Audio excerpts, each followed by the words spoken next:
మన team India south Africa team మీద white wash అయిన తర్వాత మన హెడ్ కోచ్ గౌతమ్ గంభీర్కు ఒక అవమానం ఎదురైంది.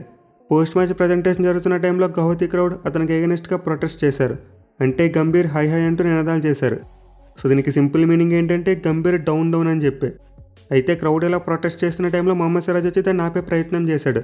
అంటే నోటు మీద వేలు వేసుకుని చూపిస్తూ క్రౌడ్ని సైలెంట్ చేసే ప్రయత్నం చేశాడు. బట్ ఆ ప్రొటెస్ట్ మాత్రం ఆగలేదు. గంభీర్కి ఎగనెస్ట్గా నినాదాలు అలా కొనసాగుతూనే ఉన్నాయి. సో ఇలాంటివి అయితే మనం చాలా రేర్గా చూస్తూ ఉంటాం. మెయిన్ ఒక హెడ్ కోచ్ విషయంలో ఇలా జరగడం అనేది చాలా అరుదు. ప్లేయర్స్ విషయంలో ఇలాంటి కొన్నిసార్లు మనం చూసాం. కానీ ఇప్పుడు ఇండియన్ క్రికెట్ ఫ్యాన్స్ అంతా గంభీర్కి ఎగనెస్ట్గా మారిపోయారు. అతని వల్లే మన టీమిండియా 2 హోమ్ సిరీస్లో వైట్ వాష్ అయ్యారని చెప్పి నిందిస్తున్నారు. సో ఇదైతే కొంతవరకు గంభీర్ పాయింట్ ఆఫ్ వ్యూలో చూసుకుంటే బాధ కలిగించే విషయమే. అంటే మన హెడ్ కోచ్ ఏమీ కావాలని చెప్పి మ్యాచ్లు ఓడిపోరు కదా, ఆయన కూడా మ్యాచ్లు గెలవాలని ఉంటుంది.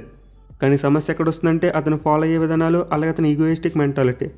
సో పోస్ట్ మ్యాచ్ ప్రజెంటేషన్ టైంలో గంభీర్కి ఎగనెస్ట్గా ప్రొటెస్ట్ జరిగింది. అయితే దీని ఎఫెక్టో మరి ఏంటో తెలియదు, కానీ అతని ప్రెస్ కాన్ఫరెన్స్లో కాస్త డిఫరెంట్గా మాట్లాడడం చూసాం. అంటే ఓటమికి తను ఎక్కడ కూడా రెస్పాన్సిబిలిటీ తీసుకోకుండా కాస్త యారోగెంట్గా మాట్లాడాడు. ఇన్ఫ్యాక్ట్ తను సాధించిన ప్రీవియస్ విజయాలను మర్చిపోవద్దని చెప్పి అందరికీ గుర్తు చేశాడు. సో పోస్ట్ మ్యాచ్ ప్రెస్ కాన్ఫరెన్స్లో అయితే గంభీర్ చాలా విషయాలు చెప్పాడు. అండ్ ఈ విషయంలో ఒక్కొక్కటిగా చెప్పుకుంటూనే మనం ఎక్కడ తప్పు జరిగింది కూడా డిస్కస్ చేసుకుందాం. అయితే ఫస్ట్ అండ్ ఫార్మోస్ట్ థింగ్, ఇప్పుడు గంభీర్ ఫ్యూచర్లో మన టీమిండియాకి హెడ్ కోచ్గా ఉంటాడా లేకపోతే రిజైన్ చేస్తారని చెప్పి కొంతమంది అడుగుతున్నారు. సో దీనికి సింపుల్ ఆన్సర్ ఏంటంటే గంభీర్ తనంతటి తను రిజైన్ చేసే మైండ్ సెట్తో లేడు. ఎందుకంటే ఈ ప్రెస్ కాన్ఫరెన్స్లో దీనికి సంబంధించిన క్వశ్చన్ వచ్చింది. మీరు ఈ పదవికి సరైన వ్యక్తి అని చెప్పి మీరు భావిస్తున్నారా అని ఒక క్వశ్చన్ వచ్చింది. అండ్ దీనికి గౌతమ్ గంభీర్ క్లియర్గా సమాధానం చెప్పాడు. ఇది నిర్ణయించాల్సింది బీసీసీఐ. నేను హెడ్ కోచ్గా వచ్చిన ఫస్ట్ ప్రెస్ కాన్ఫరెన్స్లో ఇదే చెప్పాను అండ్ ఇప్పుడు కూడా ఇదే చెప్తాను. అన్నింటికంటే ఇండియన్ క్రికెటే ముఖ్యం, నేను కాదు. అండ్ నేను ఇప్పటికీ మాటకు కట్టుబడి ఉంటాను. అయితే మీరు ఒక విషయాన్ని మర్చిపోతున్నారు. నేను ఇదే యంగ్ టీంతో ఇంగ్లాండ్లో కూడా మంచి ఫలితాలు రాబట్టాను.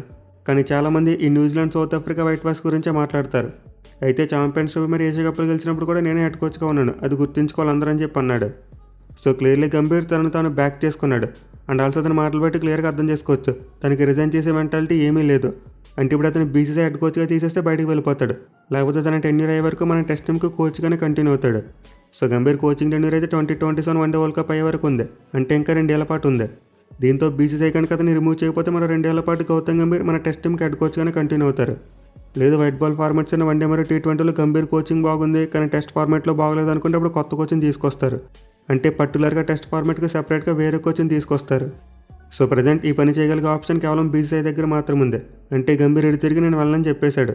దీంతో అతను తప్పిస్తే తప్ప బీసీసీ మరి హెడ్ కోచింగ్ తీసుకురాలేరు. ఇక తను క్లెయిమ్ చేసుకుంటున్న విజయాల విషయానికి వస్తే ఫ్యాన్స్ చాలా ఫైర్ అవుతున్నారు. మెయిన్లీ మన టీమిండియా ఛాంపియన్స్ ట్రోఫీ గెలవడంలో గంభీర్ పాత్ర ఏమీ లేదని చెప్పి ఫ్యాన్స్ గట్టిగా ఫీల్ అవుతున్నారు. సో ఆల్రెడీ ఛాంపియన్స్ ట్రోఫీ విక్టరీకి సంబంధించి అప్పటి మన కెప్టెన్ హిట్మ్యాన్ రోహిత్ శర్మ కీలకమైన వ్యాఖ్యలు చేశాడు. అంటే మనలో ఈ ట్రోఫీ గెలిచిన క్రెడిట్ను రోహిత్ శర్మ రాహుల్ ద్రావిడ్కి ఇచ్చాడు. అంటే ప్రీవియస్ హెడ్ కోచ్గా పనిచేసిన రాహుల్ ద్రావిడ్ ఒక స్ట్రాంగ్ వన్డే టీంని బిల్డ్ చేశాడు అండ్ దాన్ని పెట్టుకుని మేము ఛాంపియన్స్ ట్రోఫీ గెలిచామని చెప్పాడు. ఎందుకంటే మనలో 2023 వరల్డ్ కప్లో ఏ టీంతో ఆడారో ఆల్మోస్ట్ అదే టీంతో సిటీ 2025 ఆడారు. ఇన్ఫాక్ట్ గంభీర్ ఇంకా టీంలో చేంజెస్ చేద్దామని చూశాడు. ఈ టోర్నమెంట్ స్టార్ట్ అవ్వకముందు ఇంగ్లాండ్ సిరీస్లో చూసాం శ్రేయస్ అయ్యర్ని పక్కన పెట్టాలని చూశారు. బట్ మన టీమిండియా అదృష్టం కొద్ది శ్రేయస్ అయ్యర్ టీంలోనే ఉండడం అండ్ అతను ఛాంపియన్స్ ట్రోఫీలో అద్భుతంగా పెర్ఫామ్ చేయడం చూసాం. ఇన్ఫాక్ట్ మిడిల్ ఆర్డర్లో అతను స్ట్రాంగ్ బ్యాటింగ్ కారణంగానే మన టీమిండియా సునాయాసంగా ఛాంపియన్స్ ట్రోఫీ గెలవగలిగింది. అదర్వైజ్ మన వాళ్ళు సిటీ 2025 అంత ఈజీగా గెలిచుంటేవారు కాదు. సో నిజానికి సిటీ 2025 విక్టరీలో చూసుకుంటే మనకి గంభీర్ పాత్ర మరింత ఎక్కువగా కనిపించదు. అంటే మన కెప్టెన్ రోహిత్ శర్మ కోచ్ మరియు సెలెక్టర్స్ని పట్టుపట్టి తనకు కావాల్సిన టీంని పిక్ చేసుకున్నాడు. అండ్ దెన్ తన ప్లాన్స్కి తగ్గట్టు టీంని లీడ్ చేసి మనకి ఛాంపియన్స్ ట్రోఫీ అందించాడు. సో దీంతో ఫ్యాన్స్ అందరి విషయంలో కొలుక్కొచ్చేసారు. మనకి ఛాంపియన్స్ ట్రోఫీ రోహిత్ శర్మ మరియు రాహుల్ ద్రావిడ్ కారణంగానే వచ్చిందని చెప్పి అందరూ ఫిక్స్ అయిపోయారు. కానీ ఇప్పుడు గంభీర్ చూసుకుంటే మాత్రం ఈ విక్టరీ విషయంలో క్రెడిట్ తీసుకుంటున్నాడు. ఇక ఇంగ్లాండ్ సిరీస్ విషయానికి వస్తే మన వాళ్ళు అయితే డ్రా చేసుకున్నారు. అంటే 5 టెస్ట్ మ్యాచ్ల సిరీస్ను 2-2తో డ్రా చేశారు. సో డెఫినెట్లీ ఈ సిరీస్ సక్సెస్ విషయంలో మనమైతే మన హెడ్ కోచ్కు క్రెడిట్ ఇవ్వాలి. ఎందుకంటే ఒక యంగ్ టీం ఇంగ్లాండ్కి ఇలా రేంజ్లో పర్ఫామ్ చేయడం చాలా అంటే చాలా గొప్ప విషయం. బట్ అఫ్కోర్స్ ఇంగ్లాండ్ టీం వీక్గా ఉంది అండ్ పిచ్చులు చూసుకునే చాలా ఫ్లాట్గా ఉన్నాయి. బట్ స్టిల్ ఒకే సిరీస్ను కోల్పోకుండా ఉండడం అంటే చాలా గొప్ప విషయమే. పైగా మన టీం ట్రాన్సిషన్ ఫేజ్లో కూడా ఉంది. అయితే సిరీస్ డ్రా అయినప్పుడు గంభీర్ కాస్త డిఫరెంట్గా మాట్లాడాడు. అంటే టీం ట్రాన్సిషన్ ఫేజ్లో ఉంది, బట్ నేను ఆ పదాన్ని ఉపయోగించను, ఇది కేవలం ఒక ఇన్ఎక్స్పీరియన్స్ ఉన్న టీం మాత్రమే చెప్పాడు. అంటే ఇండైరెక్ట్గా గంభీర్ నేను ఒక గొప్ప టీంని బిల్డ్ చేశానని చెప్పాడు. ఇన్ఫాక్ట్ ఒక అడుగు ముందుకేసి ఇది యంగ్ టీం కాదు గన్ టీం అని చెప్పాడు. కానీ ఇప్పుడు చూసుకుంటే మాత్రం గంభీర్ కంప్లీట్లీ దానికి ఆపోజిట్గా మాట్లాడుతున్నాడు. అంటే ఇండియన్ క్రికెట్ టీం ట్రాన్సిషన్ ఫేజ్లో ఉంది అండ్ ఈ టైంలో చూసుకుంటే ఇలాంటి పరాజయాలు వస్తాయని చెప్పి సమర్థించుకుంటున్నాడు. మెయిన్ మన టీం యొక్క బ్యాటింగ్ ఆర్డర్లో చూసుకుంటే 4-5 బ్యాట్స్మెన్ 15 కంటే తక్కువ టెస్ట్ మ్యాచ్లు ఆడారంట. అంటే ఎవరికి పెద్ద ఎక్స్పీరియన్స్ లేదని చెప్పి సమర్థించాడు. అట్ ది సేమ్ టైం ఈ రెడ్ బాల్ క్రికెట్లో ప్లేయర్స్ ఇంకా చాలా ఇంప్రూవ్ చేసుకోవాలని చెప్పాడు. అంటే మెంటల్గా టెక్నికల్గా ప్రెజర్ని అబ్జర్వ్ చేసుకునే విషయంలో ఇంప్రూవ్ చేసుకోవాలని చెప్పాడు. At the same time team కోసం సాక్రిఫైస్ చేయాలి, అలాగే ఇండివిజువల్ సెల్ఫ్ కంటే టీంని ముందు పెట్టాలి, మోస్ట్ ఇంపార్టెంట్లీ గ్యాలరీ కోసం క్రికెట్ ఆడకూడదని చెప్పాడు. అంటే గ్యాలరీలో కూర్చొని మ్యాచ్ చూసే ఫ్యాన్స్ని ఎంటర్టైన్ చేయడం కోసం రెడ్ బాల్ క్రికెట్ ఆడకూడదని చెప్పాడు. సో ఇదైతే ఇండైరెక్ట్గా రిషబ్ పంత్ లాంటి బ్యాట్స్మెన్ పాయింట్అవుట్ చేయడం లాంటిదే. అంటే పంత్ ఎక్కువగా క్రౌడ్ని ఎంటర్టైన్ చేసే విధంగా బ్యాటింగ్ చేస్తాడు. అండ్ ఈ సిరీస్లో చూసుకున్న అతను పెద్దగా రెస్పాన్సిబిలిటీ తీసుకుని బ్యాటింగ్ చేయడం మనం చూడలేదు. అంటే టీం యొక్క సిచ్యువేషన్ దృష్టిలో పెట్టుకోకుండా తనకు నచ్చినట్టు బ్యాటింగ్ చేశాడు. ఇన్ఫాక్ట్ పంత్ అనే కాదు, మరికొంత బ్యాట్స్మెన్ కూడా రెక్లెస్గా బ్యాటింగ్ చేశారు. సో వాళ్ళందరినీ పేర్లు తీసి ఏమీ నిందించలేదు, కానీ అందరికీ కలిపి చెప్పేశాడు. అంటే మా బ్యాట్స్మెన్ ఎలా ఇంప్రూవ్ చేసుకోవాలని చెప్పి హితవు పలికాడు. ఇన్ఫాక్ట్ ఈ విషయంలో గంభీర్ ఏ ఒక్క ఇండివిజువల్ని కూడా బ్లేమ్ చేయాలని చెప్పి అనుకోలేదంట.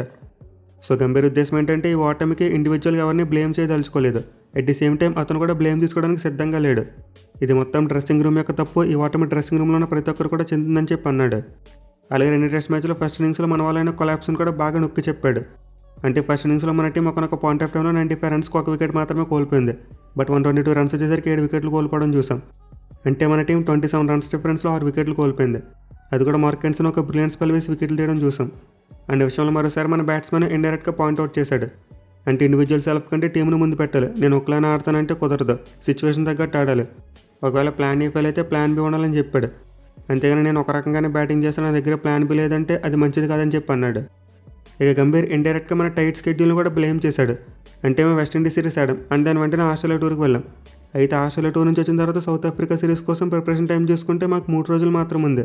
దీంతో టైట్ స్కెడ్యూల్ మా ప్లాన్స్ని ఎఫెక్ట్ చేస్తుందని చెప్పాడు. అయితే ఇది ఒక ఎక్స్క్యూజ్ కాదు, అలాగే నాకు ఎక్స్క్యూజెస్ ఇచ్చుకోవడం ఇష్టం లేదంటూనే మళ్ళీ స్కెడ్యూలింగ్ని ప్రయారిటైజ్ చేయాలని చెప్పి అన్నాడు.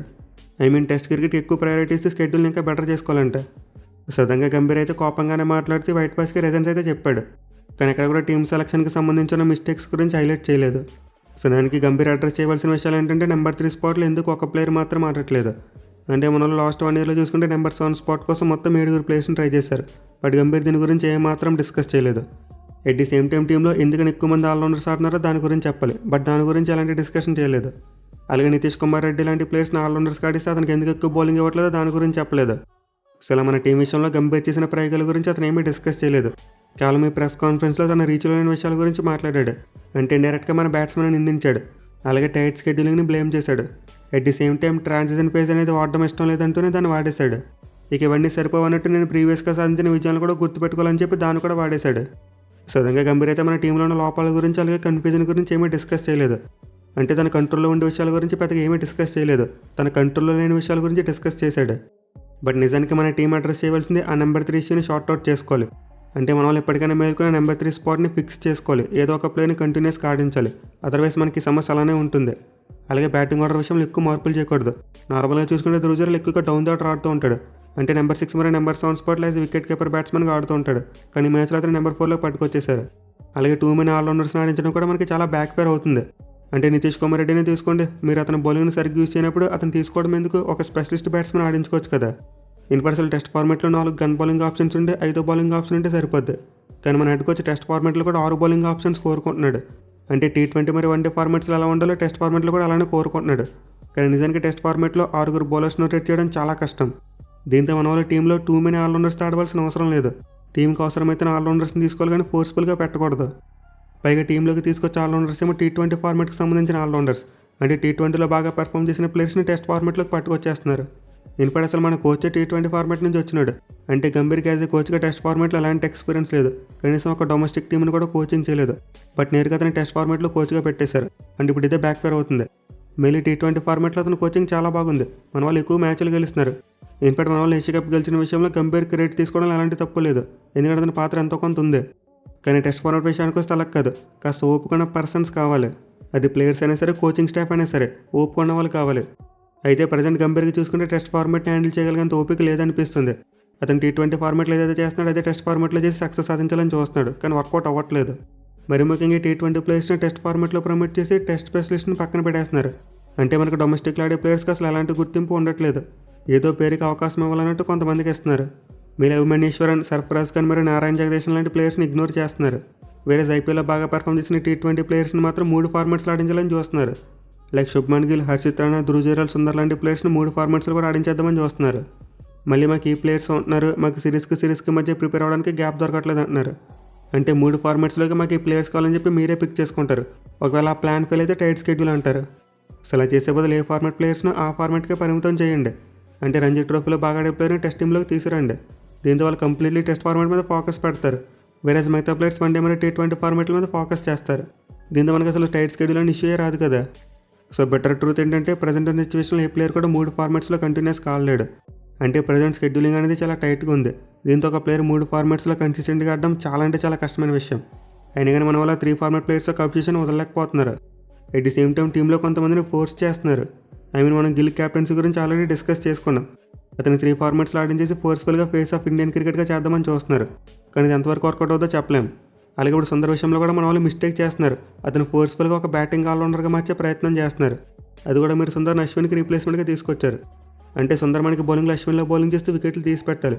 కానీ సౌత్ ఆఫ్రికా సిరీస్లో చూసుకుంటే అతను ఒక వికెటే తీశాడు. సో మీరు అశ్విన్కి రీప్లేస్మెంట్గా తీసుకొచ్చిన స్పిన్నర్ని బ్యాటింగ్ ఆల్రౌండర్గా టర్న్ చేస్తే మనకి స్పిన్ బౌలింగ్ ఎవరు చేస్తారు? మేలు అశ్విన్ మరియు జడేజా న్యాచురల్గా తమంతటి తమ ఆల్రౌండర్స్గా గ్రో అయ్యారు. అంటే బౌలింగ్ ఆల్రౌండర్స్గా తమ కెరీర్ని స్టార్ట్ చేసి ఆ తర్వాత ఓవర్ ది ఇయర్స్ తమ బ్యాటింగ్ని ఇంప్రూవ్ చేసుకున్నారు. కానీ మీరు సుందర్ విషయంలో ఆ ప్రాసెస్ను న్యాచురల్గా జరగడం లేదు, ఫోర్స్ చేస్తున్నారు. మేలు అతని బ్యాటింగ్ పొజిషన్ తరచుగా మార్చేస్తూ అసలు బౌలింగే మర్చిపోయేలా చేస్తున్నారు. సో యాక్చువల్గా చూసుకుంటే మన హెడ్ కోచ్ గౌతమ్ గంభీర్కి టెస్ట్ టీం ఎలా లీడ్ చేయాలో అర్థం కావట్లేదు. T20 ఫార్మాట్లో ఏవైతే ఫార్ములాస్ యూజ్ చేస్తున్నాడో అవే టెస్ట్ ఫార్మాట్ కూడా యూజ్ చేయాలని చూస్తున్నాడు. కానీ వర్కౌట్ అవ్వట్లేదు. మరి ముఖ్యంగా మన అపోనెంట్ పెద్ద టీం అయితే అసలు వర్కౌట్ అవ్వట్లేదు. ఏ బంగ్లాదేశ్ టీం మీద లేకపోతే వెస్టిండీస్ లాంటి టీమ్స్ మీద వర్కౌట్ అవుతాయి. కానీ గంభీర్ కోచింగ్లో చూసుకుంటే మన వాళ్ళు WTC ఛాంపియన్స్ ఏం చేయలేకపోయారు.